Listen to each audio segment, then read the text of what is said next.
இந்த அப்பா உயிரோட இருக்கும் போதே சொத்தெல்லாம் பிரிச்சு கொடுத்துட்றோமா. சொத்தா? தென்னந்தோப்பு நமக்கு தான், வாழைத்தோப்பு நமக்கு தான். தென்னந்தோப்பு வாழைத்தோப்பு ரெண்டுமே அப்பா பேர்ல இருக்கட்டுமா.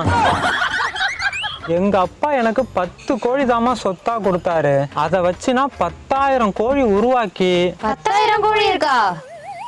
10,000 கோழி உருவாக்கலான்னு நினைச்சமா. என்னால 20 கோழி தான் உருவாக்க முடிஞ்சது. 2 பேர் ஆளுக்கு 10 பிரிச்சு எடுத்துக்கோங்க. கோழியை வாங்கிட்டு போய் நாங்க என்ன கறி கடையா வைக்க போறோம்? பாப்பா பெரியவளை சின்னவளுக்கு எடுத்து சொல்லுமா. விடுடி, அப்பா நமக்காக கண்டிப்பா ஏதாவது குடுக்க வச்சிருப்பாரு. என் பெரியவ என்னைக்குமே புத்திசாலி தான். வயசானதும் கிழவனுக்கு புத்தி கெட்டு போச்சு. கும்பகோணம் போற வழியில ஒரு 10 ஏக்கர் தேக்கந்தோப்பு இருக்குமா. 10 ஏக்கரா? ஆமாமா, அங்க ஒரு அம்மா இருக்கும். வேலைக்காரியா? வேலைக்காரி இல்லம்மா,